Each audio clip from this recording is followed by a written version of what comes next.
Rindukan Engkau di atas semua istana, di atas setiap berkat, di atas semua kekuasaan, di atas setiap sanjungan. Bukankah cuma Engkau dan Engkau yang kami rindukan? Menukan hati ini dengan rindu. Tuhan, malam ini sekali lagi kami datang seperti rusa rindu sungai.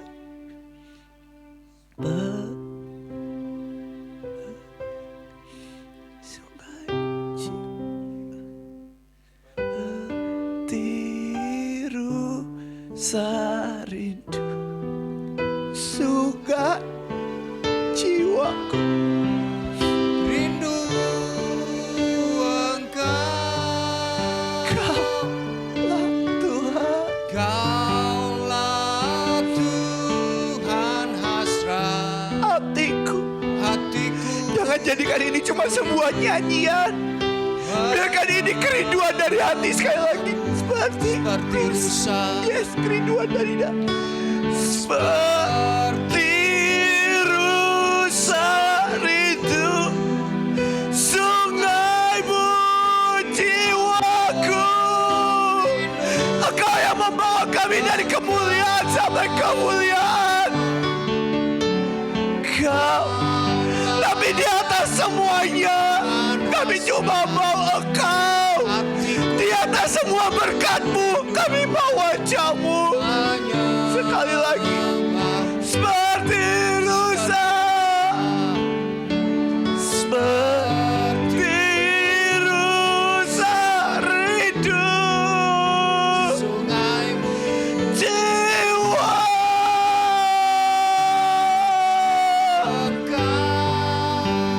Kau di tengah setiap kecacatan kami, ketidaklayakan dan kekotoran kami mau Engkau sekali lagi dengan cinta, pengharapan seperti rusa.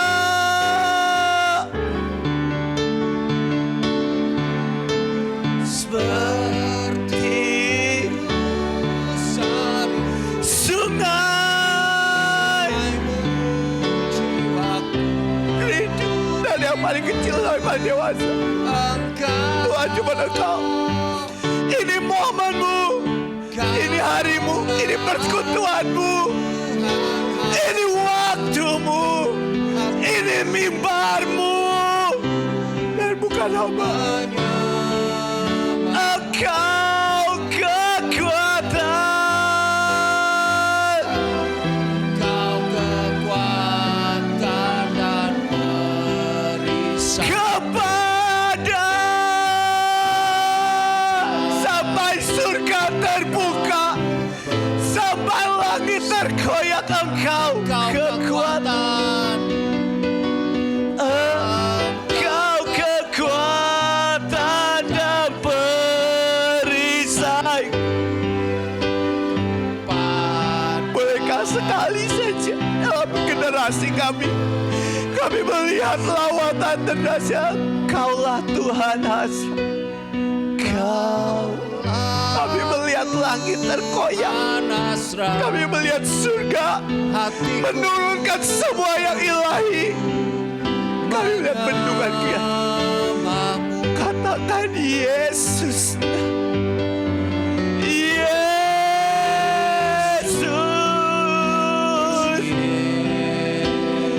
Kau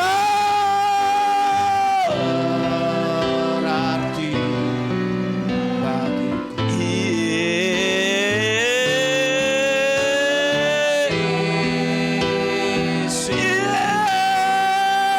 Gak pernah yang lain, gak pernah berkhotbahnya, gak pernah memujinya, cuma Engkau Tuhan Yesus.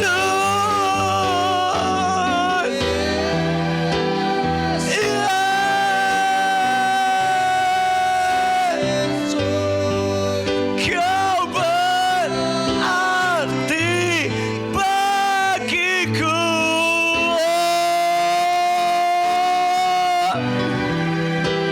Ini hatimu, inilah rindumu, inilah cintamu. dalam mimpimu.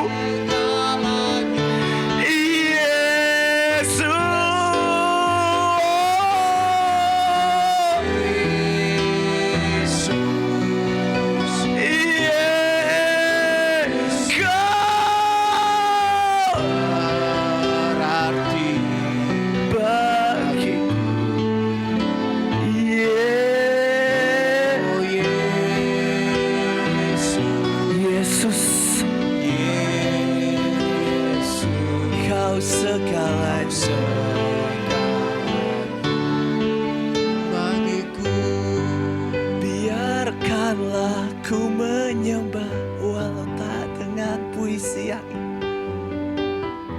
indah. Biarkanlah ku menyembah. Biarkanlah ku menyembah walau tak dengan puisi yang indah. Biarkanlah ku menyembah, memberikan hati ini ku berserah dengan penuh kasih sayang.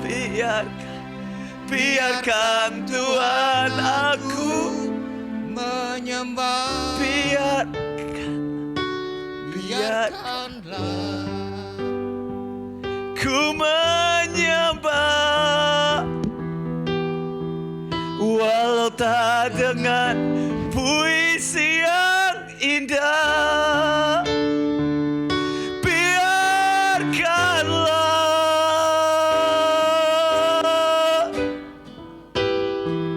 memberikan hati ini ku dengan ku menyembah walau tak dengan puisi yang indah. Biarkanlah ku memberikan hati ini ku dengan kasih sayang. Biarkan Tuhan aku menyembah. Biarkan ku menyembah walau tak dengan puisi yang indah. Biarkanlah ku menyembah, memberikan hati ini ku dengan penuh kasih sayang. Biarkan Tuhan aku biarkanlah ku menyembah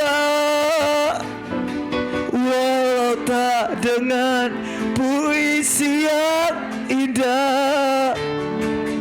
Biarkanlah ku menyembah, memberikan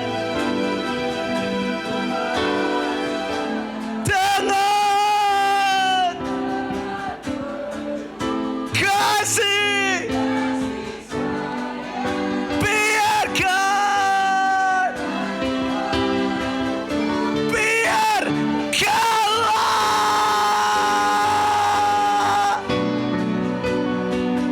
ku menyembah walau tak dengan puisi yang indah. Biarkanlah ku menyembah memberikan, ku dengan kasih sayang. Biarkan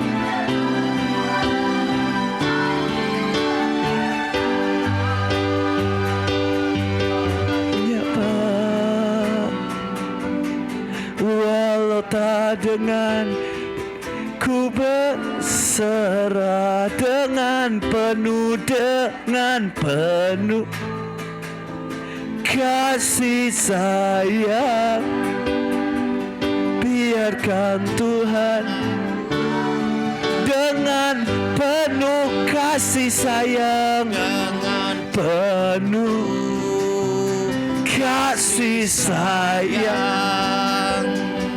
Biarkan Tuhan aku menyembah dengan penuh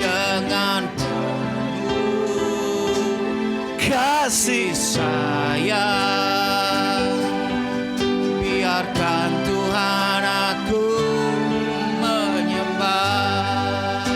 Terima kasih Tuhan. Terima kasih Tuhan. Inilah para penyembah-penyembah akhir zaman. Bukankah itu yang akan kita lakukan dalam kekekalan? Menyembah-Mu dan menyembah-Mu dan menyembah-Mu. Dan kami tahu itu akan menjadi penyembahan yang begitu indah. Dari zaman ke zaman akan ada Daud sang pemazmur dan kecapinya. Akan ada Abraham, bapa orang beriman. Akan ada Adam. Akan ada semua pahlawan iman. Jesus. Kami tahu Tuhan, kami akan ada di hari itu, di hari yang penyembah begitu nantikan. Tuhan, thank you buat semuanya. Biarkan malam ini sampai kami pulang kembali ke rumah Bapa kami, pandangan kami, mata kami hanya memandang Engkau Tuhan. Dan biarkan semua yang kami ucapkan, yang kami lakukan, itu semua hanya dari hati-Mu. Hanya hati-Mu Tuhan, dan hati-Mu. Dan malam ini kami buka hati kami selebar-lebarnya. Dan biarkan Roh-Mu beracara. Masukkan setiap benih demi benih ilahi. Kami mau ya Tuhan. Kami rindu ya Tuhan. Ku buka hati untuk jemaat-Mu, berserah penuh.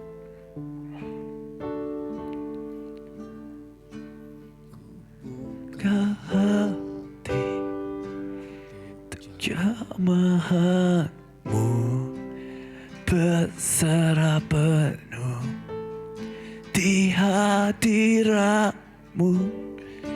Kau akan kami seluruh hidupku di altar-Mu, sembah-Mu.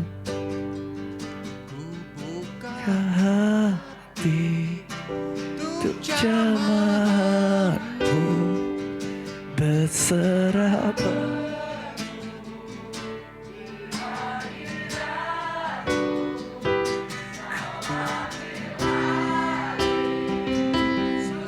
Yes, Lord. Yes, Lord. Yes, Lord. Yes, Lord. Yes, ku buka.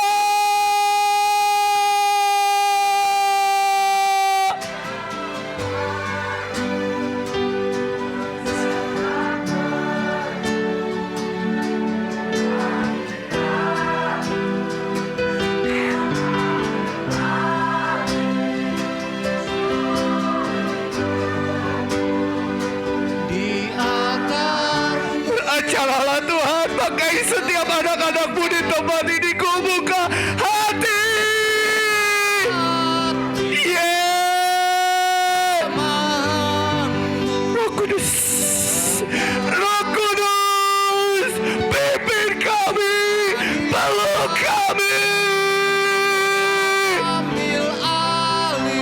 Biar seluruh warisan perjanjian curahkan. Sekali lagi boleh. Ku buka hati. Buka hati untuk jamahanmu.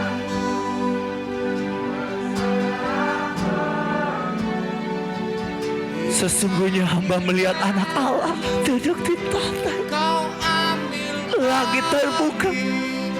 Seluruh hidupku Di altar. di altarmu menyembahmu. Terima kasih Tuhan. Sampaikan yang harus disampaikan. Betapa indah Engkau. Betapa dahsyat. Kaulah termulia terindah. Kekasihku yang sejati. Bahagiaanku dalam hidup seluruh hidupku. Terima kasih Tuhan. Hamba serahkan malam indah hadapan-Mu. Dalam nama Tuhan Yesus. Amin. Shalom semuanya. Wow, dahsyat ya. Ini saya balik lagi di sini ya. Kita buka di dahsyat. Markus 6 ayat 34. Markus 6 ayat 34. Di sini katakan seperti ini. Markus 6 nanti aja, itunya nggak apa-apa, nanti PPT-nya sama videonya nanti aja. Dikatakan seperti ini.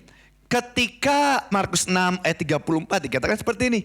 Ketika Yesus mendarat, ia melihat sejumlah besar orang banyak. Markus 6 ayat 34. Gak apa-apa, saya bacain aja. Ketika Yesus mendarat, ia melihat sejumlah besar orang banyak. Maka tergeraklah hatinya oleh belas kasihan kepada mereka. Karena mereka seperti domba yang tidak mempunyai gembala.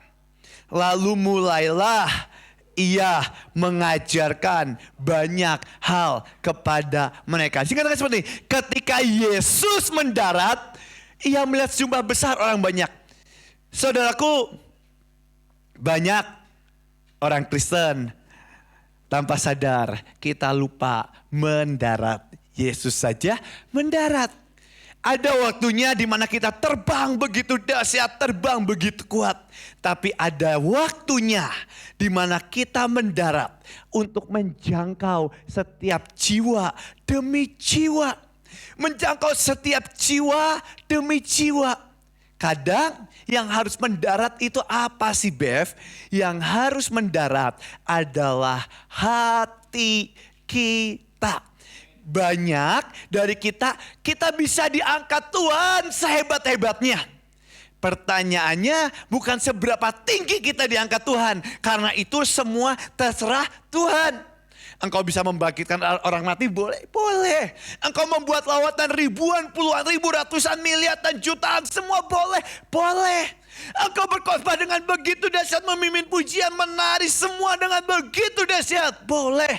Engkau boleh terima semua tepukan tangan. Tapi pertanyaannya, bisakah hati kita tetap serendah-rendahnya? Baik, berkenan, dan sempurna. Tuhan bawa kita dari baik masuk kepada berkenan. Ketika kita menyembah Dia dalam hidup kita, dalam apapun tadi dalam penyembahan, kita rasakan hadirat Tuhan yang begitu indah. Dan saya tahu Tuhan ada di tengah-tengah kita. Dia begitu dahsyat. Di tengah semuanya, waktu kita doain mujizat terjadi di tengah semuanya. Di situ perkenanan Tuhan turun atas setiap kita. Tapi banyak dari anak-anak dan pasukan Tuhan saat perkenanannya turun tanpa sadar. Saat pujian begitu naik, saat kita dipuji semua orang. Oko Winoto itu begitu dahsyat mimpin dan sebagainya. Tanpa sadar hati ini mulai tinggi. Tapi yang Tuhan rindukan hati kita tetap serendah-rendahnya. Pertanyaannya bukan how high can you go. Semua orang bisa terbang begitu tinggi karena anugerah Tuhan. Tapi pertanyaannya how low can you go. Seberapa rendah hatimu bisa serendah-rendahnya. Satu hari saya pergi ke Afrika di Adeboye. Di tengah jemaat yang begitu banyak jutaan. Gereja 3 kilo kali 3 kilo 5 kilo kali. Dahsyat banget. Satu kali karena anugerah Tuhan, kita yang dari Bahtera, kita diajak masuk ke green room. Dan waktu kita diajak masuk ke green room, kita ketemu sama Pastor Adeboye. Terus saudara saya Joshua, dia ngomong kayak gini, Pastor, bolehkah saya berbicara? Terus Pastor Adeboye silahkan, dengan bahasa Inggris karena saya gak terlalu jago bahasa Inggris. Saya cuma dengerin aja. Terus Joshua bilang, Pastor, saya dapat dari pemimpin kita, dari Bu Iin, kalau kita bolehkah kalau kita mendoakan Pastor Adeboye. Pastor Adeboye yang udah sedahsyat itu. Dia setiap kali khotbah jutaan orang datang dan sebagainya. Pas dia dengar itu dari anak muda Joshua, saya sama Sasa. Nggak ada yang tahu. Pas ngomong kayak gitu, Pastor Adeboye langsung buka tangannya. Langsung tundukkan kepalanya dan bilang, please pray for me. Setinggi apapun engkau dipakai Tuhan. Dalam bisnismu, dalam pelayananmu, dalam apapun. Jaga hati ini tetap serendah-rendahnya. Satu hari Engkong, Pak Agung, mereka pernah dibawa Tuhan ke surga. Dan waktu itu di bukunya ditulis Pak Agung dibawa Tuhan ke surga.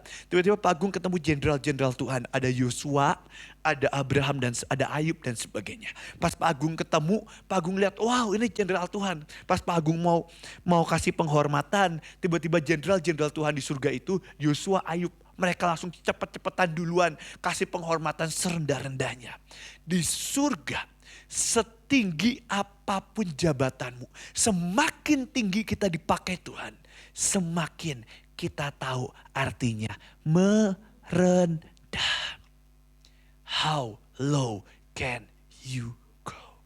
Bukan seberapa tinggi, semua orang bisa diangkat pada waktunya. Tapi dari berkenan masuk kepada sempurna, itu ditentukan oleh hatimu. Banyak kali pahlawan iman mereka dari berkenan, mereka jatuh. Kenapa? Hatinya mulai tinggi. Dan itu yang paling berbahaya. Jaga hati kita serendah-rendahnya. Lanjut ya. Orang banyak maka tergelaklah hatinya oleh belas kasihan kepada mereka. Dari hati yang senang, saudara bisa ketemu siapa? Pak Yusak. Saya suka nemenin Pak Yusak, beliau kalau bawa firman dan sebagainya. Dari kecil saya suka nemenin, saya bawain iPad-nya. Dan di tengah hadirat Tuhan, sehebat-hebatnya Pak Yusak. Saya lihat kiri kanannya orang pada main HP, ada yang bercanda, ada yang apa. Saya lihat dengan mata saya sendiri Pak Yusak. Hamba Tuhan terkenal, dia langsung sujud di tengah hadirat Tuhan. Dan dia doa, dia gak peduli kiri kanannya. Dia gak peduli bilang ini hamba Tuhan gede, kenapa dia sujud. Karena percaya bukan how high, tapi how low. Saya bisa saksikan Bu Nani di tengah hamba Tuhan yang dahsyat. Minyak muncul dan semuanya. Saya waktu itu pergi ke Sion. Di tengah minyak muncul dan semuanya. Bu Nani mimpin kebaktian dan Bu Nani kasih semua tisu basah. Terus Bu Nani sujud di hadapan Tuhan. Terus Bu Nani bilang, Tuhan ampuni aku. Karena sayap cintaku mulai pudar. Basuh aku. Bukan tentang apa yang manusia lihat. Bukan tentang seberapa hebat sanjungannya. Tapi seberapa how low can you go. Lanjut ya. Maka tergeraklah hatinya oleh belas kasihan. Nah, inilah kekuatan Tuhan. Inilah kekuatan Yesus. Bev, gimana sih caranya kita bawa lawatan? Gimana sih caranya kita tuayan jiwa-jiwa? Gimana caranya hati kita harus tergerak oleh belas kasihan. Iman, pengharapan, dan paling tinggi adalah kasih. Tanpa belas kasihan, kita tidak akan pernah masuk ke dalam kasih. Belas kasihan dari Tuhanlah yang membuat hati kita memiliki kasih. Karena mereka seperti domba yang tidak mempunyai gembala. Lalu ia mulai mengajarkan banyak hal kepada mereka. Ayat selanjutnya next. Pada waktu, ayat 35. Pada waktu sudah semakin malam, hari sudah mulai malam.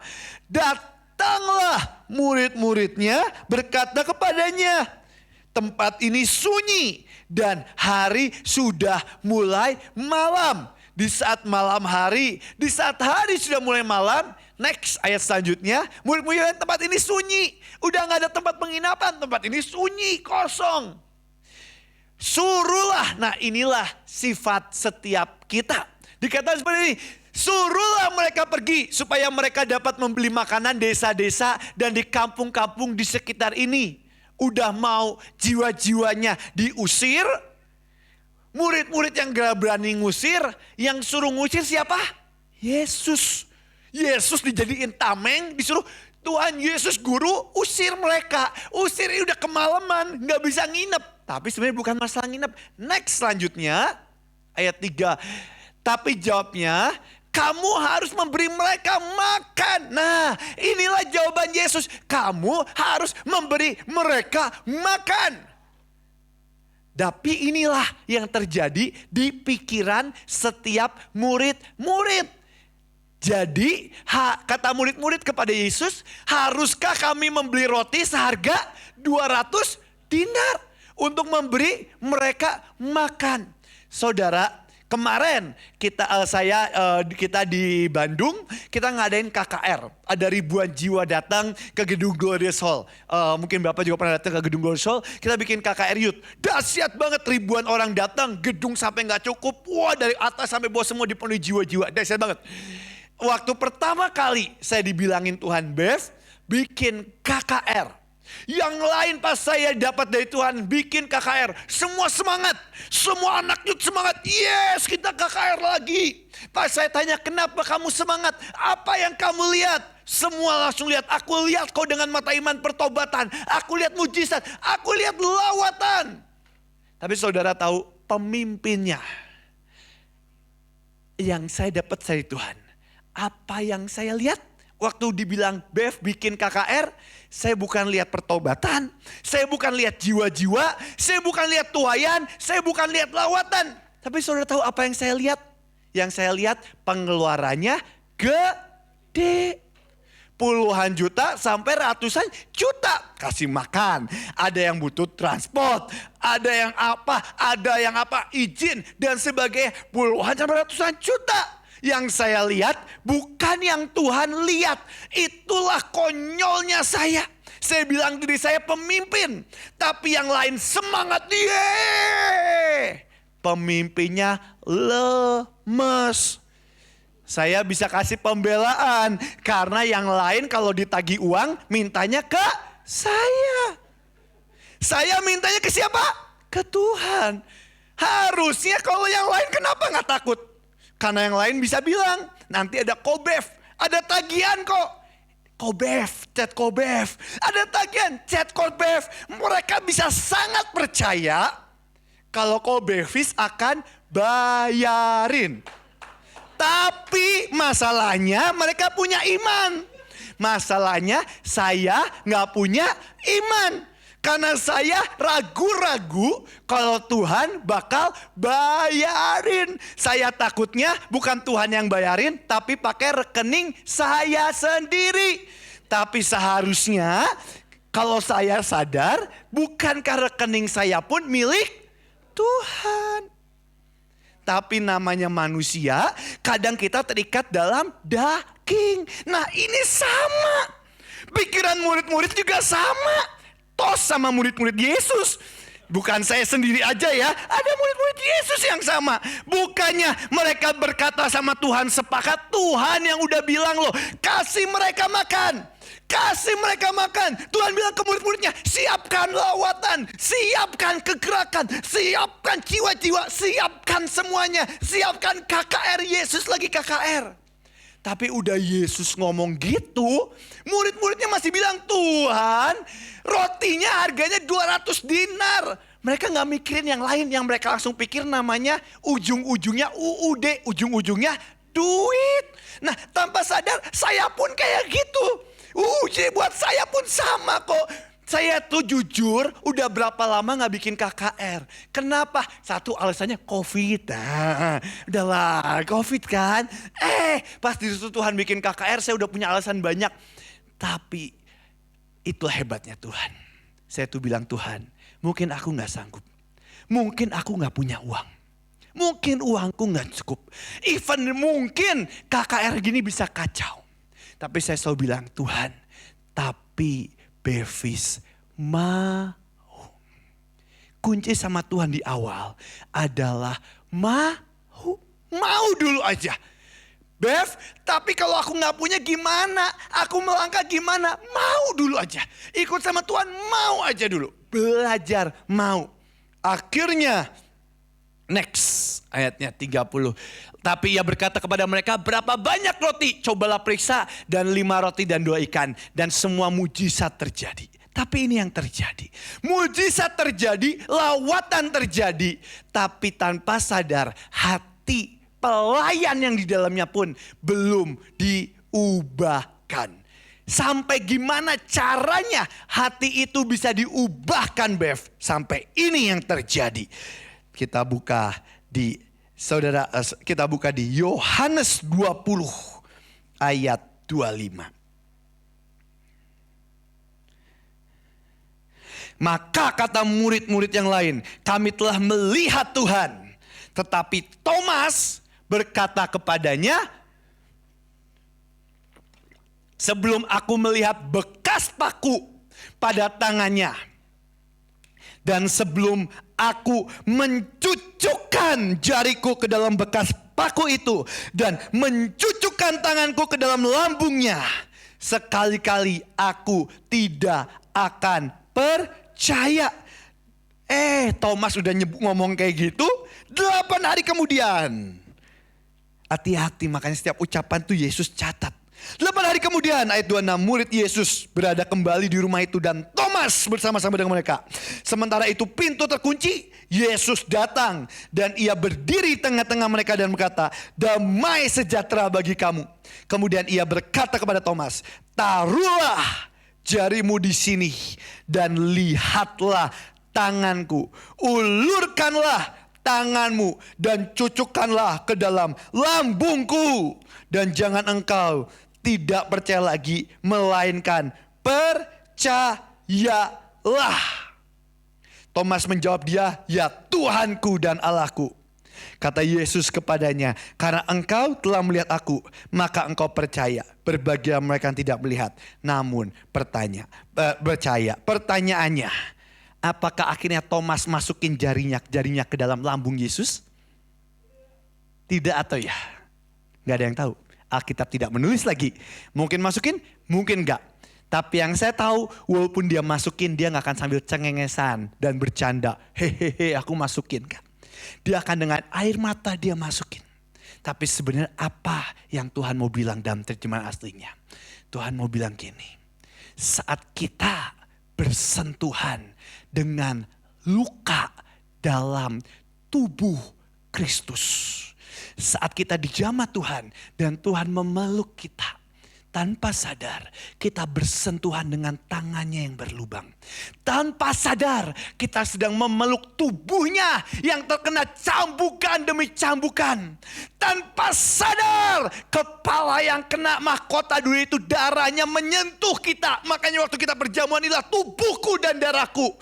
Kita sedang menyentuh tubuh dan darah Yesus. Apa yang sebenarnya kita sentuh? Kita sedang menyentuh luka Kristus. Dan hanya orang-orang yang menyentuh luka Kristus yang bisa merasakan belas kasihan dari Tuhan. Belas kasihan yang sejati itu bukan belas kasihan dari Bevis. Belas kasihan sejati itu bukan belas kasihan dari manusia yang berasal dari manusia. No, belas kasihannya sejati adalah belas kasihan dari alam surgawi yang menyentuh kita. Apa yang membuat orang-orang begitu dahsyat bergerak dalam jiwa-jiwa dan tuayan dan lawatan? Apa yang membuat pahlawan-pahlawan iman menjual rumahnya, menjual semuanya, bahkan rela mati demi iman dan demi lawatan? Apa itu semuanya? Karena mereka telah menyentuh luka Kristus. Dan saat mereka telah menyentuh luka Kristus, hidupnya diubahkan, hatinya berubah. Dan hatinya penuh dengan belas kasihan. Bev, ciri-ciri orang yang penuh dengan belas kasihan apa? Ciri-ciri satu, mereka tidak lagi hidup untuk dirinya sendiri. Hari ini kalau kita masih hidup untuk diri kita sendiri, termasuk seperti saya yang masih mikir uang, bertobat dan doa ke Tuhan. Tuhan, biarkan luka Kristus, darahmu menyentuh hatiku. Dan biarkan aku keluar dari tempat ini berjalan dengan belas kasihan Kristus. Kekuatan Yesus membuat mujizat dan lawatan. Firman Tuhan menulis, karena hatinya tergerak oleh belas kasihan. Dan waktu kita berjalan dalam belas kasihan, itu yang membuat pendoa-pendoa bisa mengerang buat bangsanya. Dan berkata, Tuhan, selamatkanlah bangsaku. Itu yang membuat orang-orang bisa berdoa puluhan jam, 24 jam, 30 jam. Tersujud dengan air mata membasahi, yang Daud berkata membasahi petiduranku. Apa yang membuat itu semuanya? Karena hatinya tergerak oleh belas kasihan. Selama hati kita masih bergerak dengan pikiran dan kemauan kita, pikiran kita hanya seperti murid-murid Yesus. Tapi setelah murid-murid Yesus bersentuhan dengan luka Kristus, 12-12-nya mereka mati sebagai martir. Thomas tercatat mati ditombak di India. Dan di tengah tombak itu Thomas berkata, Jesus, I love you. Dan dia mati dalam tusukan tombak. Andreas, firman Tuhan berkata, Andreas sejarah mencatat, di Romawi dia disalib X. Dan lebih sadis lagi Andreas, Roma itu menyiksa Andreas. Dia gak langsung ditusuk mati, dibiarkan darahnya mengering dari tubuhnya. Dan sejarah mencatat selama 2 hari 2 malam disalib X, Andreas gak mati. Dan bukannya Andreas sedih dan minta tolong, tapi Andreas malah teriak dan berkhotbah menceritakan tentang Yesus selama 2 hari 2 malam. Dan penjaga-penjaganya, orang yang ngeliatin, yang mau maki-maki dia, yang mau lemparin dia dengan batu, semua air matanya nangis. Dan mereka lihat langit terbelah. Dan orang-orang itu percaya pada Yesus. Di tengah Andreas disalib X, dia bukan teriak kesakitan, tapi dia teriak kelawatan. Kenapa? Karena hatinya dipenuhi oleh belas kasihan Kristus. Petrus, orang yang pemberani yang pertamanya bilang, aku gak akan meninggalkan kau. Tapi dia yang nolak, melihat mata Yesus, mata yang penuh belas kasihan. Hatinya dipenuhi oleh belas kasihan Kristus. Dan waktu dia mau mati, dia bilang, jangan salib aku seperti Yesus. Aku gak lihat, salib aku terbalik. Dan di tengah salib terbalik, dia tetap menceritakan nama Yesus. Apa yang membuat orang bisa berjalan sampai garis akhir? Yang pertama, belas kasihan Kristus. Tanpa belas kasihan, doa kita hanya doa biasa. Tapi apa yang membuat para pendoa-pendoa bisa mengerang di hadapan Tuhan dengan air mata dan berkata, selamatkanlah bangsaku. Apa yang membuat para revivalist Rehat Bongke bisa meninggalkan semuanya, pergi ke Afrika. Apa yang membuat itu? Karena belas kasihan memenuhi mereka. Dan mereka bergerak dengan sangat indah dan sangat dahsyat. Mereka tidak mempedulikan, itu yang pahlawan iman, saksi-saksi iman berkata, mereka tidak mempedulikan nyawa mereka. Kenapa? Karena mereka bergerak dengan belas kasihan. Tapi kapan itu bisa terjadi? Saat kita bersentuhan dengan luka Kristus. Dan percayalah, luka di dalam tubuh Kristus di surga ini, semuanya menjerit tentang lawatan dan jiwa-jiwa. Bukankah itu alasan Yesus mati di atas kayu salib? Untuk menarik setiap jiwa-jiwa yang masuk ke dalam alam maut, ditarik masuk sampai ke kerajaan surga. Setiap jiwa-jiwa itu sangat berharga. Dan satu jiwa aja yang masuk ke alam maut dan neraka, itu sangat menyakitkan hatinya. Dan itu yang membuat setiap kita pahlawan iman bergerak sampai hari ini. Sampai Tuhan jemput kita pulang. Saudara, ada satu video yang saya tampilin. Ini yang terjadi lagi happening, lagi viral. Mungkin teman-teman yang masih muda mungkin lihat di Instagram, namanya Esbury Revival, tahu? Di Instagram kalau saudara bisa lihat, klik aja Esbury Revival. Dan sekarang tampil di mana, boleh tampilin videonya, santai aja, sambil saya jelasin. Ini yang terjadi di Esbury Revival. Coba, saya sengaja bawa ini karena saya tahu dengan yakin ini akan terjadi di bangsa kita. Ini terjadi di kota Shalom. Nggak ada ya gambarnya, emang nggak muncul ya? Ada? Coba kalau ada, kalau bisa, tapi kalau nggak bisa nggak apa-apa. Ini terjadi, saya sambil ceritain ya, sambil mungkin kalau gambarnya bisa muncul. Ini tuh Esbury Revival itu terjadi simple. Itu cuman kayak kampus biasa. Kalau nggak ada nggak apa-apa, coba dulu aja. Nanti sambil saya jelasin. Esbury Revival ini ada di Amerika. Dan itu tuh cuman kampus biasa. Kalau bisa sih lebih bagus banget. Itu tuh cuman kampus biasa. Kalau bisa tampilin aja tapi suara dikecilin aja. Gak apa-apa, sambil puterin aja. Itu tuh cuman kampus biasa di desa. Esbury itu kayak desa di Amerika. Itu bukan kota yang gede, itu cuman kota yang kecil, penduduknya cuma 6.000. Enggak, bukan orang yang banyak, lebih gede kota Malang, lebih gede kota Shalom. Itu cuma kampus dan hari itu ibadah seperti biasa, ibadah mingguan. Kita kalau di sekolah, mungkin di kampus ada ibadah mingguan. Setiap hari Jumat mungkin, setiap hari Senin, setiap hari apa ada ibadah mingguan. Dan hari itu pas terjadi ibadah mingguan, tiba-tiba ada satu anak muda. Dia pegang mic, dia bersaksi, dia bilang aku telah berdosa, aku telah jatuh, dan dia bertobat. Terus dia nangis, dia ngerang, dia nangis ke Tuhan. Itu ada belas kasihan Tuhan. Dia nangis ke Tuhan, itu mendadak semua anak muda di kampus itu yang lagi dikumpul di gerejanya, di kebaktiannya. Gak banyak, cuma paling 100 sampai 200. Mungkin kayak segini banyaknya, gak terlalu banyak. Cuma 100 sampai 200 itu mulainya, itu mendadak semua nangis. Semua nangis dan mendadak semua itu ngerang ke Tuhan dan bilang, Tuhan, I want revival. Aku mau Engkau, I want revival. Dan saudara tahu apa yang terjadi? Itu mendadak meledak. Sampai orang-orang dari luar kota, bahkan sampai orang-orang dari luar negeri itu datang ke tempat itu. Itu di videonya, itu sampai mereka ngantri 1 kilo. Mau masuk ke gedung kebaktiannya, mereka ngantri 1 kilo. Dan dari detik itu, dari detik orang nangis itu, sampai hari ini, kebaktian belum pernah selesai. Jadi kebaktian itu dicatat udah sampai 130 atau 150 jam sampai detik ini. Nggak tahu sampai kapan selesainya. Nah, ini di Uganda, nggak apa-apa sambil diputar aja. Ini di Uganda, saya cuma mau ceritain gini. Revival dan roh Tuhan itu sedang bergerak di mana-mana. Saat orang berkata kekristenan itu harusnya duduk rapi, kebaktian baik-baik, well it's okay. Cuma ada roh Tuhan yang sedang mengerang dengan belas kasihan yang berkata, aku mau lebih lagi di mana jiwa-jiwa diselamatkan. Dan Tuhan membutuhkan, yes Tuhan membutuhkan setiap kita untuk bergerak dalam kerinduan dan belas kasihannya. Dan yang lebih dahsyat lagi itu ya, nggak apa sambil ini, itu tuh ternyata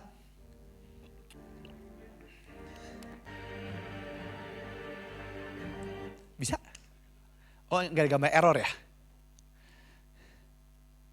Error, ya udah nggak apa-apa. Nanti aja, maafkan. Nextnya aja ya, mungkin error nggak apa-apa. Jadi itu nanti kalau ada gambarnya nggak apa-apa, nanti lebih bagus saya ceritain aja ya. Bayangin aja ya dengan mata iman, nggak apa-apa. Itu Esbury itu ya, dia itu sampai orang itu ngantri 1 kilo, kebaktian nggak pernah berhenti sampai detik ini. Itu 24 jam nonstop dan sampai hari ini nggak tahu siapa pemimpinnya. Nggak tahu pengkhotbahnya siapa, nggak tahu siapa WL-nya. Yes ada WL-nya tapi nggak tahu WL utamanya siapa. Bahkan beberapa kali mereka nyembah, WL-nya tuh nyumput di mimbar. Mereka nggak mau dilihat. Itu yang Pak Agung pernah khotbahin, akan ada satu zaman disebut faceless generation. Di mana generasi tanpa wajah, di mana roh Tuhan bekerja, orang tuh datang gak peduli pengkhotbahnya siapa, gak peduli penyanyinya siapa, yang orang rindukan aku cuma mau Tuhan, cuma mau Tuhan. Dan ada di Instagram, sebenarnya ada di videonya gak apa-apa, itu dikatakan sampai ditulis di gini, revival, kalau kita mau masuk kota Esbury, sampai ditulis di LED gede, revival over capacity. Kenapa? Sampai kotanya gak cukup untuk nampung orang-orang. Jadi akhirnya orang udah gak bisa datang lagi. Kenapa? Karena disebut revival over capacity. Itu yang terjadi saat roh Tuhan bergerak. Bahkan dunia dan pemerintah aja mereka tahu itu adalah revival. Tapi konyolnya kadang anak-anak Tuhan. Waktu mereka melihat lawatan, mereka bilang ini apa, ini apa, ini apa. Orang dunia aja tahu arti dari revival. Dan sekarang, itu ada tuh. Boleh tampilin. Ya udah nggak apa-apa, lanjut aja. Nggak apa-apa, itu aja digedein. Next aja, biar lanjutin aja kayak gini aja nggak apa-apa. Di mana-mana, ini di mana-mana. Ini di Argentina, ada di Amerika, di mana nggak apa-apa, sambil putar aja. Itu di mana-mana. Oh hilang lagi kalau udah. Muncul hilang ya.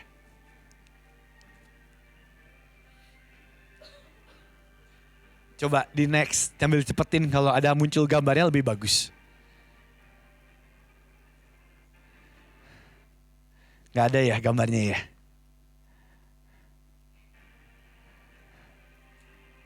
Ya udah. Dan itu dicatat ya. Itu udah sampai nyebar ke kampus kiri kanan sampai kira-kira ada, bukan cuma di Esburi, tapi sampai di kampus kelilingnya api itu nyebar. Api itu nyebar sampai di mana-mana, dan mereka bilang kita berdoa sampai seluruh dunia. Itu sebab api lawatan. Tapi apa yang saya mau bilang seperti ini.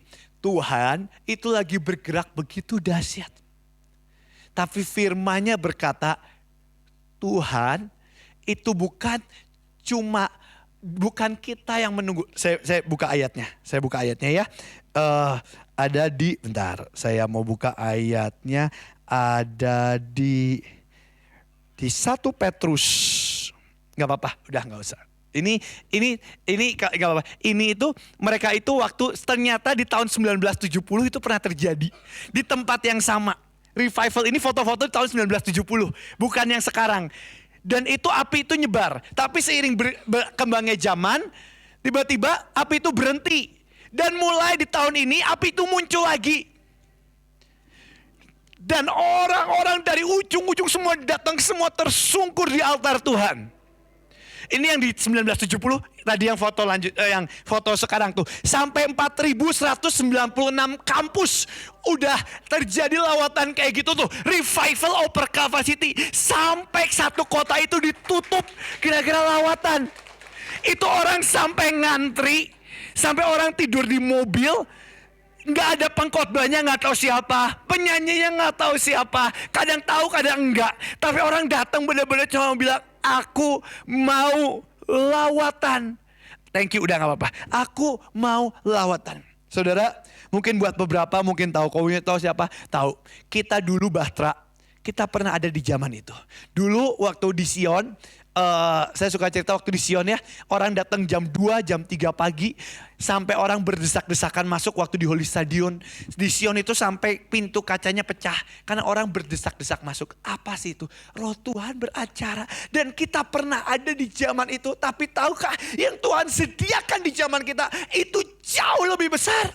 Dan saudara, itu terjadi. Itu cuma dimulai dari puluhan anak mahasiswa yang haus dan lapar akan Tuhan.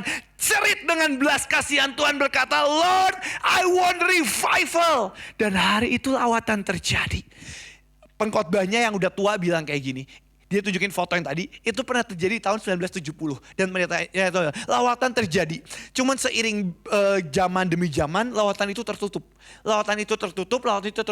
Dan orang tua itu bilang gini. Tapi Tuhan tuh bilang di tahun 1970, nanti akan ada masuk di zamannya, di mana anak-anak muda, mereka begitu merindukan haus dan lapar. Dan kehausan itu yang menggali sumur lawatan itu. Dan dalam kehausan itu api lawatan itu menyuat lagi. Bam! Dan saudara, yang pertama tadi belas kasihan. Yang kedua yang saya mau bilang, kunci adalah haus dan lapar. Kita tidak akan pernah bisa mengalami lawatan tanpa kita memiliki roh, haus, dan lapar. Kenapa? Karena Tuhan akan memberikan apa yang kita minta. Roh, haus, dan lapar. Tapi saya mau ini ya tentang 2 Petrus 3 ayat 11. 2 Petrus 3 ayat 11. Sebelum nanti masuk ke PPT, saya mau sharing bentar, habis itu PPT bentar, habis itu. 2 Petrus 3 ayat 11. Dikatakan seperti ini. 2 Petrus 3 ayat 11 dikatakan seperti ini.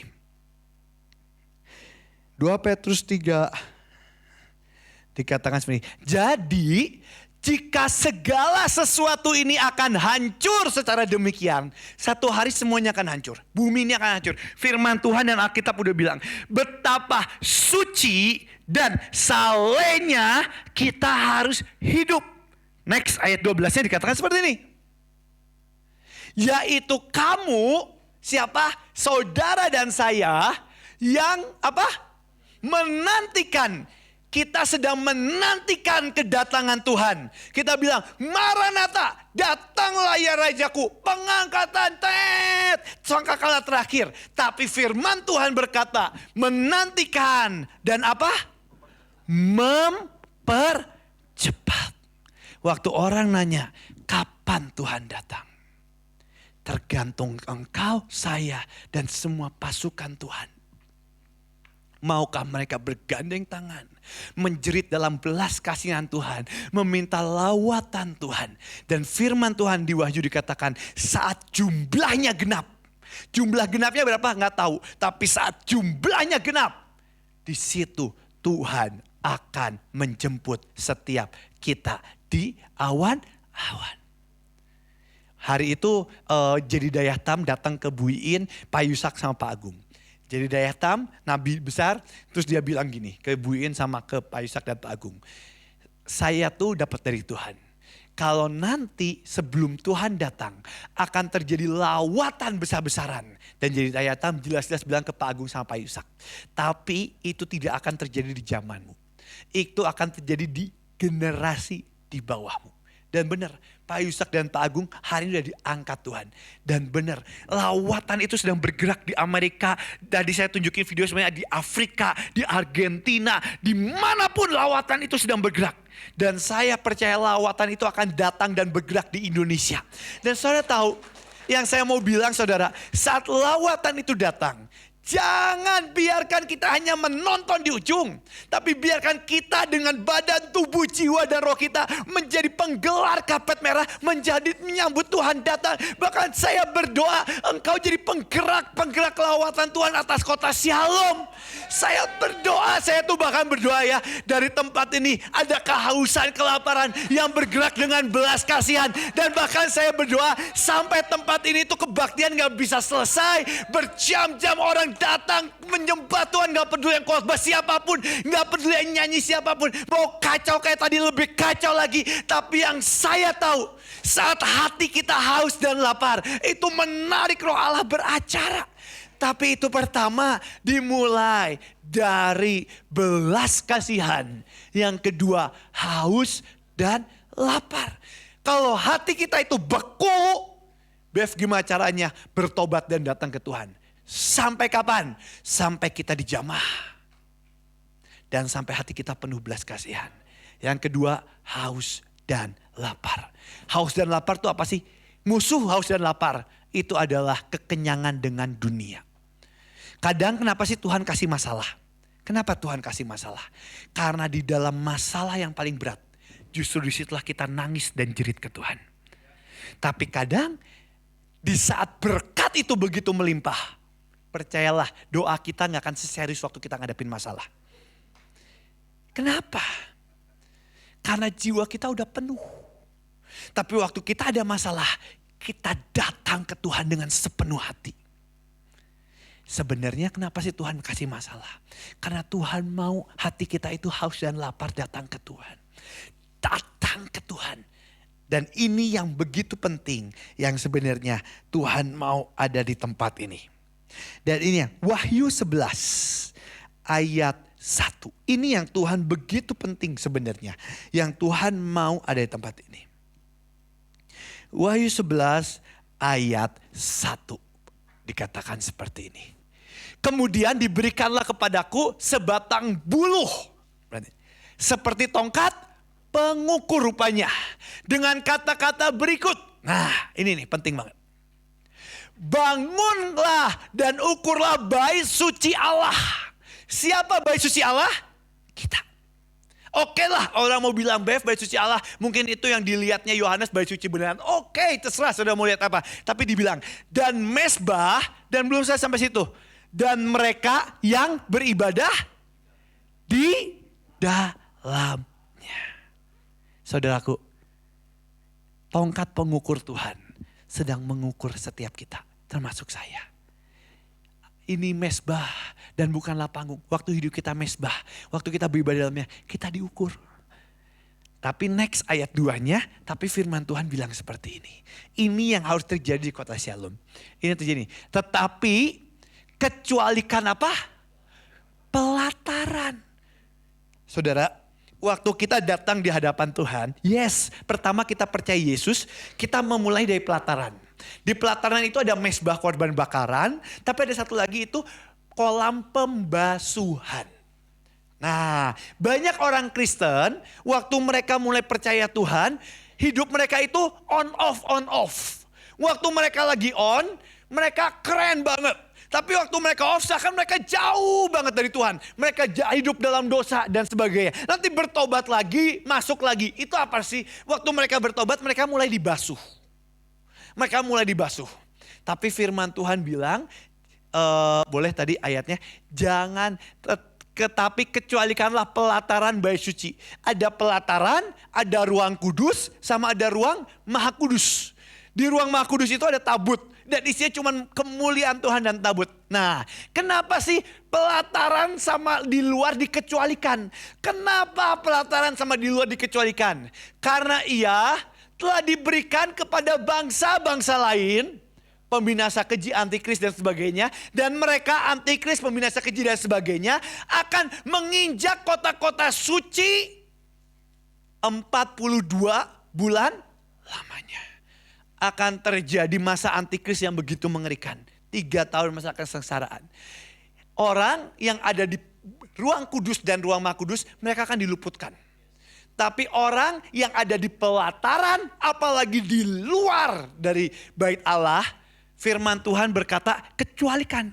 Karena mereka akan mengalami penganiayaan. Tapi saudara, waktu saudara mengalami itu pun, kalau saudara hari ini bandel dan sebagainya, kalau saudara mengalami itu, kuncinya cuma satu, jangan pernah sangkal Yesus. Mungkin itu menderita, mungkin itu sakit, yes. Tapi kita akan bertemu dalam kekekalan. Tapi gak ada yang mau di situ. Makanya hari ini saya mau bilang buat Shalom dan buat semuanya. Hidup kita harus berada di ruang maha kudus dan ruang maha kudus. Hidup kita penyembahan, doa, semua. Hari ini tolong saya dengan segenap hati saya mohon. Jangan ada di pelataran. Hari ini kalau engkau masih on off.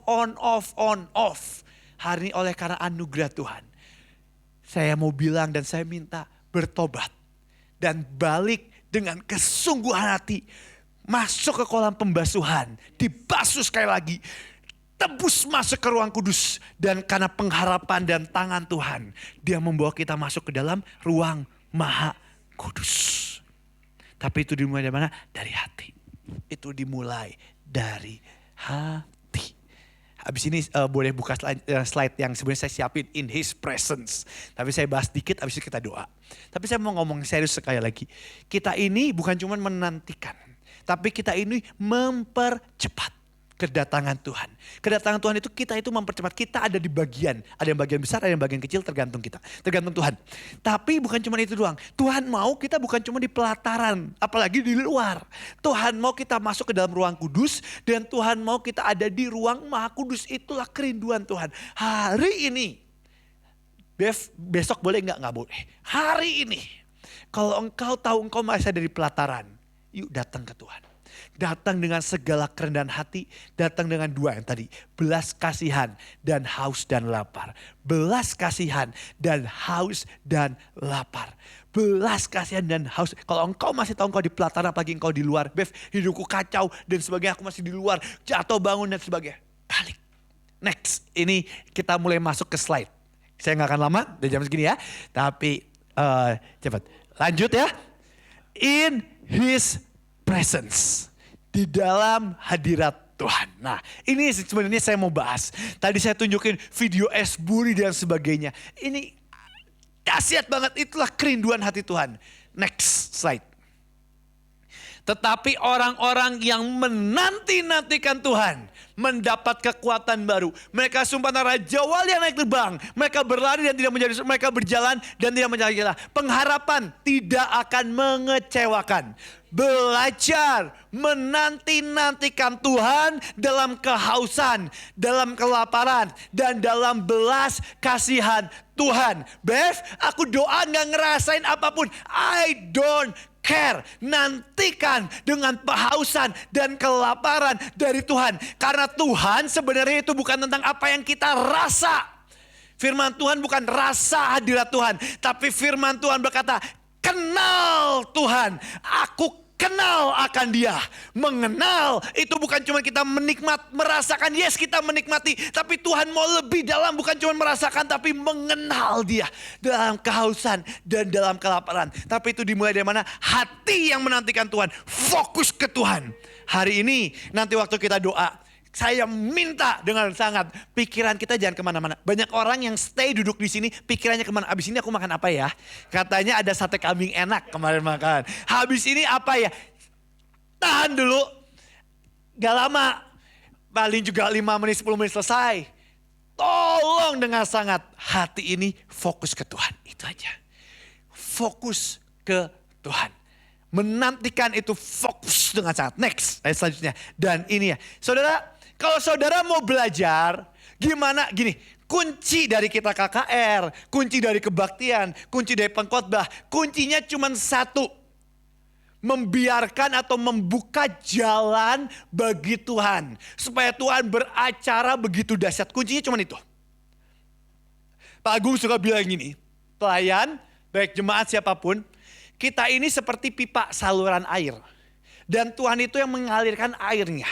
Kalau pipa kita kotor, kadang ada kehambat. Kalau pipa kita bersih, kadang itu bisa lancar. Kita itu cuma saluran. Karena waktu kita ngedoain atau apapun itu bukan kekuatan kita. Tapi itu semua dari yang maha tinggi. Mengalir kasih dari tempat maha tinggi. Karena itu semua dari tempat maha tinggi. Kita cuma membuka jalan. Sekali lagi, kita cuma membuka jalan untuk lawatan. Tapi lawatan yang sejati itu apa? Waktu Yesus beracara, bukan kekuatan kita. Tapi kita cuma membuka jalan. Dan satu-satunya nabi sepanjang sejarah Alkitab menulis yang pernah membuka jalan untuk Yesus, cuma ada satu nabi. Bukan Abraham, bukan Yesaya, bukan Yeskel. Mereka bernubuat tentang Yesus. Tapi satu-satunya nabi yang hidup yang pernah membuka jalan buat Yesus, siapa namanya? Yohanes Pembaptis. Itu makanya di antara semua gak ada yang lebih besar, tapi nama sekolah lebih kecil dan sebagainya. Tapi kata sini, Matius 3 ayat 1 sampai 3. Kalau enggak, saya bacain aja ya. Pada waktu itu, tampillah Yohanes Pembaptis di padang gurun Yudea. Dan memberitakan apa? Bertobatlah sebab kerajaan surga sudah dekat. Ini sebenarnya teriakan bukan cuma waktu itu. Tapi ini teriakan buat zaman ini. Sesungguhnya dialah yang dimaksudkan Nabi Yesaya. Ketika berkata ada suara orang yang berseru-seru di padang gurun. Persiapkanlah jalan untuk Tuhan. Luruskanlah jalan baginya. Bagian kita apa? Mempersiapkan jalan untuk Tuhan dan meluruskan jalan baginya. Bagian saya waktu saya khotbah di sini, saya ngapain sih? Saya bukan menceritakan kehebatan saya, tapi saya sedang meluruskan jalan buat Tuhan dalam hati-hati setiap hatimu untuk Tuhan beracara begitu dahsyat dan jalan itu akan menjadi lurus dan Tuhan beracara begitu dahsyat. Apa itu revival? Ketika jalan itu lurus dan Tuhan beracara begitu dahsyat. Tapi kapan jalan itu bisa lurus? Ketika ada satu kata yang berkata bertobatlah.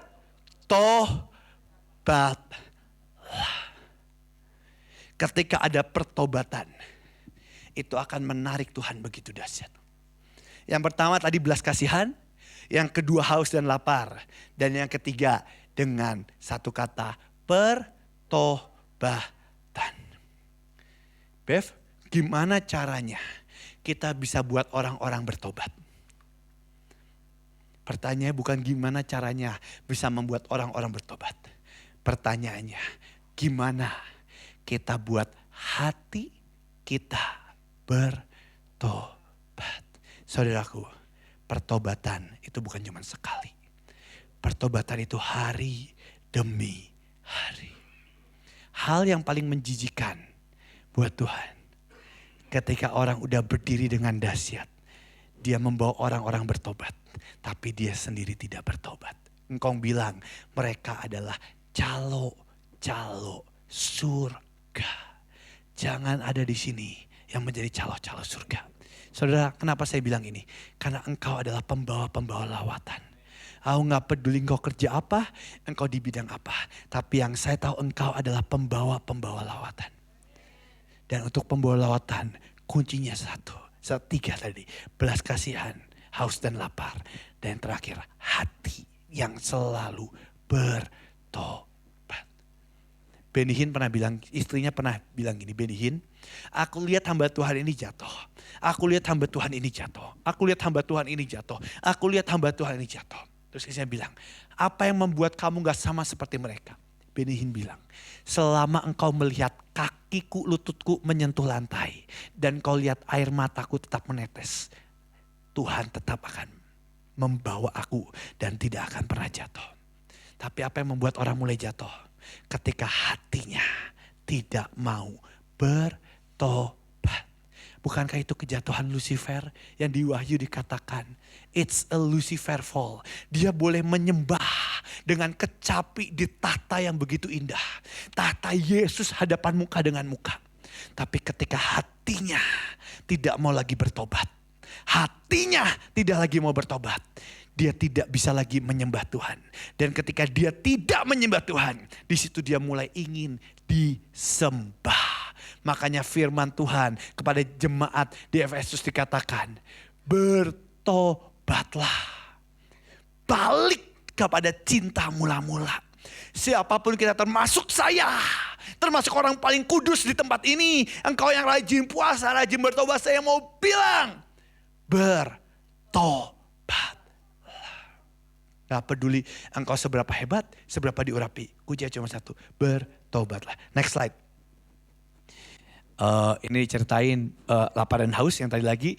Dan dikatakan seperti ini, itu yang lapar dan haus, Filipi dikatakan Filipi 3 ayat 12. Bukan seolah-olah aku telah memperoleh hal ini dengan sempurna, melainkan aku mengejarnya. Kalau aku dapat juga menangkapnya. Karena aku pun telah ditangkap oleh Kristus Yesus. Paulus pun berkata aku mengejarnya.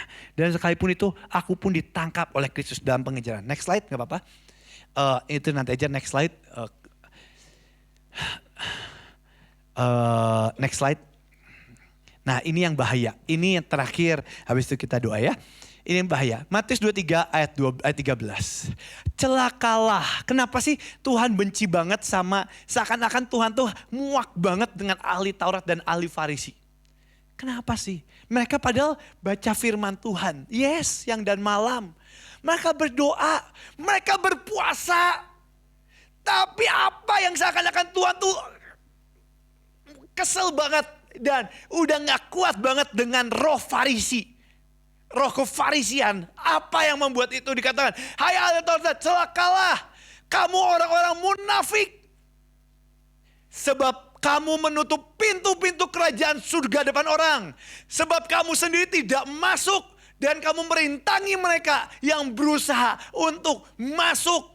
Saudara, hati yang tidak mau bertobat bukan cuma menghancurkan dirimu, tapi itu menghancurkan orang-orang di sekitarmu.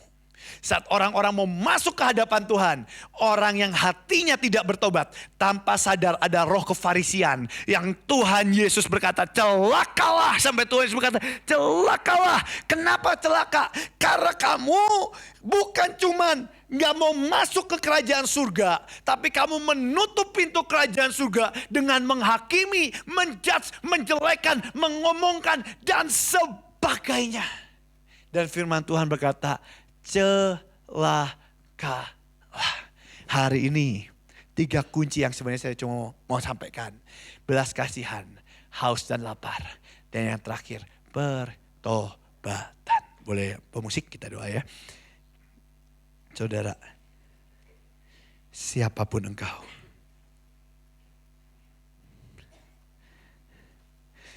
bukan tentang skill sama Tuhan tuh. Bukan tentang hebat kita, bukan tentang kuat kita, bukan tentang gagah kita. tapi tentang dia. Dan Tuhan cuma rindu 3 kok. Ke dalam setiap pahlawan iman, pembawa-pembawa lawatan, Tuhan cuma rindu 3 hal. Dari umurmu yang masih kecil sampai umurmu yang udah senior. 3 hal. Belas kasihan. Hari ini kalau engkau kehilangan belas kasihan, saudara kau perhatiin ya. Kenapa zaman ini anak bisa bunuh temannya. Teman bisa ngebully sampai mati. Bisa dibacok. Orang suami bisa bunuh istrinya. Apa yang kehilangan di dunia ini sebenarnya? Mereka kehilangan belas kasihan. Saudara dulu saya itu dulu waktu kecil setelah papa masuk penjara dan mama saya meninggal, hati saya itu beku. Saya kehilangan belas kasihan. Saya masih ingat banget kemarin saya ketemu sama saudara saya dan saya ngobrol. Saya pernah sama Kosem, waktu itu saya masih kecil, saya masih SMP. Kosem badannya gede, anaknya Pak Agung, badannya gede. Hari itu Stephen lagi main PS asik. Stephen lagi main PS asik di apartemen. Dan tiba-tiba Stephen pas lagi main, kita masih SMP. Stephen lagi asik main, tiba-tiba Kosem badannya gede ambil PS-nya dan main sendirian. Dan waktu saya lihat saya jadi marah. Saya datengin Kosem dan saya bilang masih SMP. Kosem, kalau Kosem gak mau kasih PS-nya balikin ke Stephen. Terus Kosem bilang gak mau Bev. Terus saudara tahu apa yang saya lakukan anak SMP? Saya ke dapur, saya ambil pisau. Saya todong Kosem. Kosem, balikin PS-nya. Kalau gak aku tusuk. Terus Kosem taruh PS-nya, taruh stick PS-nya. Kosem ke dapur lagi. Kosem ambil pisau. Kosem todong saya, Bev. Mau tusuk-tusukan. Saya masih kecil, Kosem badannya gede. Saya juga gak peduli, saya tunjukin pisaunya lebih dalam lagi. Terus tiba-tiba saya lihat saudara saya Stephen ambil stick PS-nya dan sibuk main sendiri. Itu penyesalan terbesar dalam hidup saya. Waktu kemarin saya ngomong sama saudara saya, Do, itu penyesalan terbesar dalam hidupku. Apa Bev? 2, kenapa aku harus belain kamu? Yang kedua, kenapa aku tinggalin pisau di dapur? Kenapa aku gak ambil dua-duanya? Itu penyesalan terbesar saya dalam hidup saya waktu itu. Dan akhirnya kita tonton-tonton, kita lihat Stephen asik main PS. Kita taruh pisaunya dan kita duduk, kita nonton Stephen main PS. Akhirnya damai dan tidak terjadi apapun. Tapi sebenarnya apa yang terjadi sih? Hati saya itu kehilangan belas kasihan. Itu makanya kenapa saya bisa ambil pisau. Kenapa ada anak tega, nyiksa temennya, bully. Orang udah dewasa, bawa istrinya, mungkin anaknya, kakaknya, adiknya ke penjara. Diseret ke penjara, dituntut dan sebagainya. Apa yang kehilangan di dunia ini? Mereka sedang kehilangan belas kasihan. Dan apa obatnya dan apa caranya? Caranya cuma satu, ketika ada anak-anak Tuhan yang mau peluk hatinya dan merasakan luka Kristus, di situ engkau memiliki hati yang penuh belas kasihan. Dan waktu engkau angkat belas kasihan itu kepada dunia, mungkin dunia pertama mentertawakan itu, tapi satu persatu mereka akan datang ke hadapanmu. Kenapa? Karena salib Kristus dan belas kasihan ditinggikan, dan mereka akan meneteskan air mata, hatinya akan digetarkan dan berkata, kok ada ya di dunia ini orang yang mau hidup untuk orang lain. Kenapa? Karena bergerak dalam belas kasihan. Hari ini kalau engkau mulai kehilangan belas kasihan, Bev, aku dulu pernah disentuh Tuhan, aku punya belas kasihan. Tapi seiring berjalannya waktu aku kehilangan belas kasihan. Datang ke Tuhan dan bertobat. Belas kasihan. Taunya dari mana? Cek aja hatimu sendiri. Saya gak bisa menghakimi dan saya gak bisa tunjuk kamu enggak, kamu enggak ada. Yang saya tahu engkau bisa rasakan itu. Engkau bisa rasakan itu dalam hatimu. Kalau engkau tahu itu engkau butuhkan. Waktu kita doa, minta ke Tuhan roh belas kasihan. Nanti kita akan sama-sama doa. Yang kedua, haus dan lapar. Kita tidak akan pernah bisa membawa lawatan tanpa kita benar-benar merindukan. Roh haus dan lapar itu kapan itu terjadi? Satu kali Heidi Baker, dia datang ke Indonesia. Dan dia bikin KKR besar. Dan tiba-tiba dia bilang gini, Indonesia, kamu tahu gak sih kenapa lawatan di Indonesia itu nanggung? Kadang gede, kadang turun. Kadang gede, kadang turun. Kamu tahu kenapa di Afrika, di Nigeria itu lawatan bisa gede banget dan dahsyat banget? Terus Heidi Baker bilang, karena di Nigeria mereka pernah merasakan lapar dan haus. Saudara, saya pernah pelayanan ke Afrika. Kita bawa makanan satu, ini anak banyak banget. Itu demi makanan, mereka bisa tabrak-tabrakan. Mereka bisa sikut-sikutan. Mereka bahkan bisa bunuh-bunuhan. Cuma demi satu permen. Kenapa? Karena mereka merasakan artinya haus dan lapar. Ketika mereka itu switch itu ke Tuhan, dahsyat banget. Kadang kita tidak merasakan haus dan lapar. Kenapa? Karena jiwa kita penuh dengan dunia.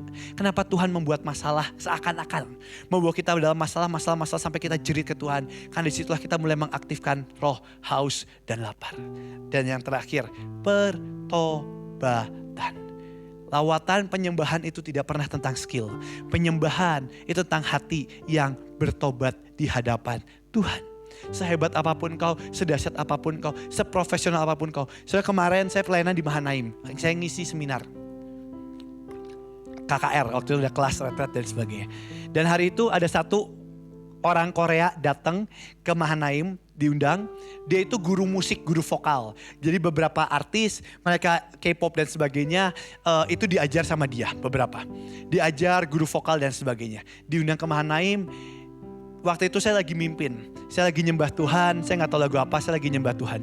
Tiba-tiba pas saya lagi nyembah Tuhan, tiba-tiba orang Korea ini ngomong ke penerjemahnya. Dia bilang gini, aku tahu yang mimpin ini suaranya kacau banget. Tapi dia bilang dengan air mata ke penerjemahnya. Tapi aku gak ngerti kenapa aku rasakan Tuhan dalam penyembahan ini. Karena itu tidak pernah tentang skill. Tidak pernah tentang kehebatan seseorang. Aku pun gak bisa. Aku pun gak pernah bisa. Dan ketika orang tanya, Bev, caranya apa sih? Caranya cuma 3 tadi. Haus dan lapar, pertobatan, dan belas kasihan. Saudara, saya selalu bilang dan saya akan bangga untuk selalu berkata, saya itu anak yang kehilangan belas kasihan. Bahkan saya kalau tidur, saya pernah cerita berkali-kali, saya kalau tidur, tangan saya diikat di ranjang. Kenapa? Karena saya seperti anak stres. Saya ini waktu di Semarang, waktu saya dikabari mama saya meninggal, setiap kali saya tutup mata, saya keinget muka mama saya. Setiap kali saya tutup mata, saya keinget muka mama saya yang hancur. Jiwa saya koyak. Akhirnya apa, waktu saya lagi sama Bu Iin, lagi sama yang lain, tiba-tiba tengah malam jam 12, jam 1 saya bangun, saya ada di lobi hotel. Saya cuma pakai piyama, gak pakai sendal, saya ada di lobi hotel. Dan di lobi hotel itu di Semarang, di Hotel Grand Candi. Saya panik, saya naik lift, saya ketok-ketok setiap kamar. Dan anehnya waktu saya ketok kamar itu, tiba-tiba ada satu kamar yang saya ketok yang buka Bu Iin. Bu Iin nanya, Bev, kamu kenapa ada di luar malam-malam gini? Saya dengan nangis, saya bilang, aku juga gak tahu Mi. Akhirnya saya dibawa kamar dan itu terjadi beberapa kali. Apa yang jadi kininya? Saya tidur. Dan setiap kali saya tidur, saya cuma punya 2 syarat. Saya taruh HP saya di kantong atau saya ikat tangan saya di ranjang. Biar saya gak hilang. Kenapa sih? Jiwa saya koyak. Tapi kalau hari ini, Tuhan bisa pakai Bevis sampai detik ini. Gak pernah karena kehebatan saya. Itu semua hanya karena anugerahnya. Orang secacat dan segila sesetres saya. Kalau Tuhan bisa pakai hari ini, bukankah modalmu, talentamu dalam Tuhan itu jauh lebih hebat daripada saya. Dan Tuhan akan pakai engkau jauh lebih besar, jauh lebih dahsyat, jauh lebih indah. Tapi itu semua dimulai dari pertobatan, kehausan dan kelaparan. Belas kasihan. Dan waktu itu memenuhi hati kita. Dan kita datang ke Tuhan. Di situ ledakan keilahian akan terjadi. Dan kita akan lihat kota Shalom ini dipenuhi oleh kemuliaan Tuhan. Kita akan lihat stadion demi stadion. Kita lihat stadion Kanjuruhannya kemarin masalah. Itu bukan jadi tempat pembunuhan atau tempat pembantaian. Tapi kita akan lihat stadion itu jadi tempat lawatan Tuhan. Di mana kita akan lihat jiwa-jiwa datang ke Tuhan. Dan kota Malang ini yang diubah jadi Shalom dipenuhi kemuliaan. Dan kita lihat di jalan-jalan orang berlutut, orang menangis menjadikan nama Yesus. Dan kau akan lihat lewat hidupmu, engkau akan bersaksi dan kemuliaan Tuhan dinyatakan. Engkau akan bawa jiwa-jiwa, engkau akan numpangi tangan ke orang sakit dan orang sakit itu akan sembuh. Kau akan bernubuat dan nubuatmu akan jadi. Tapi itu semua dimulai dari hati yang mau bertobat. Dari hati yang mau bertobat. Mari tutup matamu dengan sahabat Tuhan. Tuhan Yesus, terima kasih Tuhan buat malam hari ini. Tuhan, kami telah melihat perbuatanmu yang dahsyat. Kami lihat di Asbury gimana engkau beracara. Dan bolehkah dengan kehausan dan kerinduan kami berkata, aku juga mau terjadi di Indonesia. Engkau pernah membawa Basra di Oli Stadium, di Sion, dimanapun, di mana lawatanmu beracara. Tuhan, aku berkata, aku juga mau terjadi lagi Tuhan yang lebih dahsyat. Aku melihat gedung ini dipenuhi oleh jiwa-jiwa yang haus dan lapar. Aku melihat pasukan-pasukan Allah dibangkitkan atas kota Shalom. Aku lihat penyembah-penyembah yang bukan di pelataran, tapi masuk sampai ruang Maha Kudus, sampai bertemu dengan Engkau di mana kemuliaan-Mu beracara. Tuhan, pakai kami dan pakai kami. Dan Tuhan, malam ini buat hati kami bertobat dan balik ke hadapan-Mu. Ampuni cinta kami yang mulai pudar. Ampuni hati kami yang mulai sombong. Ampuni hati kami yang kehilangan belas kasihan. Dan ketika kebekuan menguasai kami, malam ini kami berkata dengan roh kebekuan, di dalam nama Tuhan Yesus, aku enyahkan setiap roh kebekuan dalam hidupku. Aku enyahkan dunia orang mati yang berusaha menguasai hidup pasukan-pasukan Allah dan menarik mereka jatuh. Dalam nama Tuhan Yesus, hari ini kenyah di hadapan Tuhan, karena hidup kita hanya milik Tuhan Yesus. Aku enyahkan hati yang mulai beku. Aku enyahkan hati yang hanya memikirkan diri sendiri. Aku kebaskan di dalam nama Tuhan Yesus dengan otoritas surgawi. Dan hari ini Tuhan, bolehkah kami datang, kami bertobat di hadapan-Mu seperti rusa rindu. Tuhan, yang aku dapat di kota Shalom ini, harus ada pemetik-pemetik kecapi, penyembah-penyembah yang mengangkat hatinya di hadapan Tuhan. Dan malam ini, ubah setiap kami menjadi penyembah dalam roh dan dalam kebenaran, seperti rusa rindu. Biar sekali lagi kami angkat kecapi, biar sekali lagi kami petik kecapi keilahian. Jiwaku rindu Engkau. Kaulah Tuhan hatiku. Tuhan, bawa kami melihat seperti yang Kau lihat. Bawa kami merasakan seperti yang Kau rasakan, seperti rusa rindu. Rusa rindu sungai-Mu jiwaku. Rindu Engkau. Kau Tuhan hasrat hatiku, ku rindu menyembah-Mu. Engkau kekuatan, Engkau kekuatan dan perisai. padamu. Rohku sekali lagi, Engkau kekuatan, Engkau kekuatan dan perisai. Mari fokus ke Tuhan. Satukan hati, lupakan semuanya dan fokus pada wajah-Nya. Engkau kekuatan, Kaulah Tuhan hasrat hatiku ku rindu. menyembah. Panggil namanya, datang dengan pertobatan. Yesus, Yesus Kau berarti datang dengan roh pertobatan.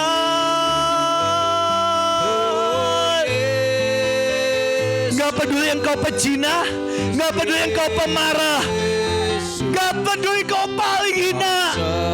Yang Tuhan tahu hati yang bertobat. Yesus,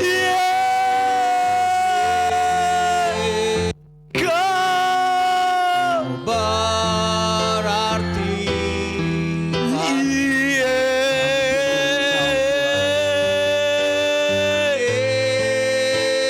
Yesus,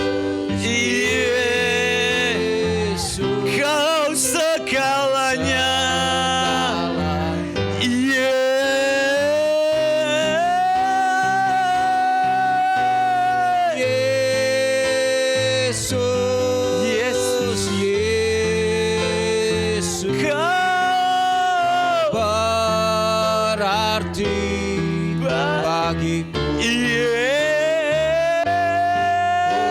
Oh Yesus, Yesus, Kau segalanya bagiku. Hari ini Butuh Engkau. para penyembah, kalau engkau mau datang dengan pertobatan, engkau mau balik dan bertobat, taruh tanganmu di hatimu. Taruh satu tanganmu di hatimu dan satu tanganmu angkat ke surga. Tuhan Yesus, nak, hari ini, mulai detik ini, matamu sedang melihat mata Tuhan. Nah, engkau sedang melihat jalan demi jalan yang akan membawa lawatan. Nak, engkau sedang ditunjukkan temanmu, mungkin saudaramu. Dan Tuhan berkata, pulang dari sini, doakan, injili. Dan mereka akan jadi pahlawan iman. Beberapa dari engkau sedang ditunjukkan ribuan orang di depanmu. Dan engkau sedang berteriak depan ribuan orang. Yes, Tuhan mau pakai engkau. Karena engkau bukan cuma menantikan. Yes, engkau bukan cuma menantikan, tapi engkau mempercepat kedatangan Tuhan. Nah, beberapa dari engkau lihat panci-panci lawatan. Engkau pegang bendera lawatan di tanganmu. Beberapa dari engkau Tuhan berikan tongkat Musa yang membelah laut. Beberapa dari engkau Tuhan kasih kasut kerelaan menginjil. Dan hari Roh Kudus lagi berbicara kepadamu, seperti Roh Kudus berbicara pada Rehat Bongke, seperti Roh Kudus berbicara pada Billy Graham, seperti Roh Kudus berbicara pada pahlawan imannya. Hari ini Roh Kudus lagi berbicara pada hidupmu. Nah, pulang dari sini, mulai melangkah. Tuhan bilang khusus, jangan pikirkan biaya. Beberapa dari engkau Tuhan udah taruh lawatan dalam hatimu. Ada yang Tuhan taruh KKR, ada yang Tuhan taruh kegerakan. Dan beberapa dari engkau seperti murid Yesus yang berkata, Tuhan, biayanya mahal, aku gak punya. Tuhan bilang, stop dengan ikatan dunia. Melangkah dengan iman. Dan engkau akan lihat lawatan. Yes, kau lihat lawatan. Yes. Yes, jangan sampai perjanjian lawatan itu Tuhan ambil dan Tuhan pindahkan ke orang yang lebih mau. Beberapa dari engkau, Tuhan sebenarnya udah menunggu engkau selama bertahun-tahun. Dan seakan kau ragu-ragu untuk melangkah. Seperti Petrus yang ragu-ragu berjalan di atas air. Hari ini Tuhan mau bawa engkau berjalan di atas air kemustahilan. Yes, waktu saya sebutkan ini engkau tahu, engkau yang sedang dimaksud. Yes, engkau tahu dalam hatimu, engkau yang dimaksud itu. Hari ini demi kasih Tuhan, stop lari. Stop lari dari panggilannya. Bes, aku udah megang, tapi hatimu masih setengah-setengah. Malam ini full heart ke dia. Malam ini full heart. Jangan lari dari panggilannya. Hai para pahlawan iman. Beberapa dari engkau bilang, Tuhan tapi aku cacat. Yes, saya pun cacat. Saya pun kalau tidur harus diikat di kasur. Karena jiwa saya cacat. Tapi Tuhan mau pakai. Jangan takut. Tuhan bilang, jangan takut. Dan Tuhan bilang, nak, engkau gak tahu seberapa besar kemuliaan yang menanti engkau di depan. Nak, stop berkubang, stop berduka, stop stagnan. Tuhan bilang hari ini stop. Stop melangkah setengah-setengah. Stop suam-suam kuku. Stop lempar tanggung jawab itu ke orang lain. Stop beralasan. Nah, engkau sedang mempercepat kedatangan Tuhan. Tahukah dari generasi ke generasi, mereka sedang menonton kita, menyoraki dan menyemangati kita, berkata, nah ini harinya. Ini harinya. Ini harinya. Dan Tuhan bilang khusus buat engkau yang melayani, berhati-hatilah dengan roh kefarisian. Roh yang merasa engkau paling benar, roh yang kau merasa paling layak, roh yang merasa engkau paling kudus, roh yang merasa engkau level rohaninya paling tinggi. Dan kau mulai menjudge yang lain. Hati-hati.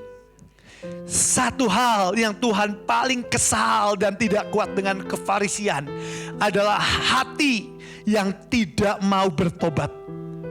Hari ini dari ujung sampai ujung, demi kasih karunia Tuhan, bertobatlah. How low can you go? Seberapa engkau mau merendahkan dirimu? Seberapa engkau men-set hatimu begitu rendah? Yes. Tuhan, terima kasih.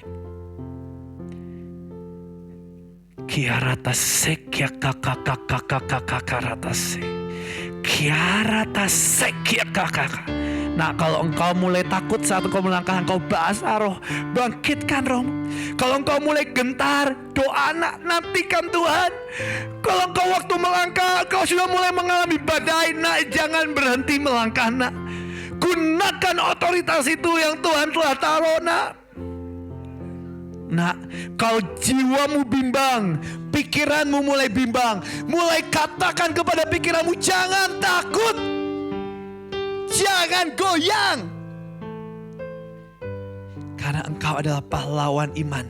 Yes. Ada yang bilang, Tuhan aku udah terlalu tua. No. Tuhan sengaja belum membawa engkau pulang. Karena ada ledakan terakhir dalam hidupmu yang membawa jiwa-jiwa begitu dahsyat. Dan tahukah itu Tuhan sedang catat dan Tuhan sudah rencanakan itu dalam hidupmu. Karena Tuhan mau di surga engkau masuk level raja-raja. Dan sebelum engkau pulang, Tuhan siapkan ledakan lawatan dahsyat. Bev, gimana caranya? I don't know. Tuhan sudah mulai bicara dalam hidupmu. Tuhan sudah mulai bicara dalam hidupmu. Nah, siapapun kita adalah penjala manusia. Jangan nunggu Bevis, jangan nunggu siapapun. Tuhan yang beracara. Tuhan, dan beberapa dari engkau, Tuhan berkata, aku sudah mempersiapkan rumahmu di surga. Rumahmu sudah jadi, nak. Rumahmu sudah jadi. Dan Tuhan bilang, satu pukulan keras lagi. Aku mau engkau mengakhiri dengan penuh kemenangan. Aku mau engkau mengakhiri dengan penuh kemenangan. Stop bergulat dengan kepahitan, dengan luka dan kekecewaan. Stop berandai-andai seandainya tahun kemarin, puluhan tahun yang lalu. Stop itu. Fokus ke kekekalan. Dan buat engkau yang muda, waktumu sudah tidak lama lagi. Kedatangan Tuhan sudah sangat singkat. Stop berada di pelataran. Ini yang Tuhan bilang. Stop bermain-main di pelataran. Mulai masuk ke ruang kudus. Mulai masuk ke ruang maha kudus. Ada waktu-waktu yang kau harus korbankan. Yes, aku tahu itu. Ada waktu-waktu yang seakan-akan dunia tertawakan. Yes, abaikan itu dan fokus masuk ke ruang maha kudus. Beberapa dari engkau, Tuhan jelas bilang, engkau adalah imam. Dan pundakmu sudah Tuhan khususkan untuk membawa tabut perjanjian. Dan kemanapun kau melangkah, engkau akan membawa hadirat Allah dalam hidupmu. Engkau boleh melangkah kemanapun, dan sekitarmu akan merasakan hadirat Tuhan dalam hidupmu. Tapi saya mau bilang dari sekarang, kuduskan hidupmu. Dan khususkan hanya menjadi milik Tuhan. Imam, engkau tidak boleh berkeringat pada dunia. Keringat kita hanya untuk Tuhan. memegang itu Tuhan. Beracarlah Tuhan dalam setiap kami. Engkau yang telah memulai segala yang indah, mulia dan dahsyat. Engkau juga yang mengakhiri pertandingan dengan penuh kemenangan. Tidak akan pernah ada kata kalah. Karena Engkau yang beracara. Berserta memimpin, memegang, menopang. Sampai garis akhir. Beracarlah Tuhan. Hari ini hamba serahkan malam ini pasukan-pasukanmu. Hamba akan lihat kota Shalom penuh kemuliaan Tuhan. Beracarlah Tuhan, hamba selesai. Tapi engkau tidak pernah selesai. Dalam nama Tuhan Yesus. Amin.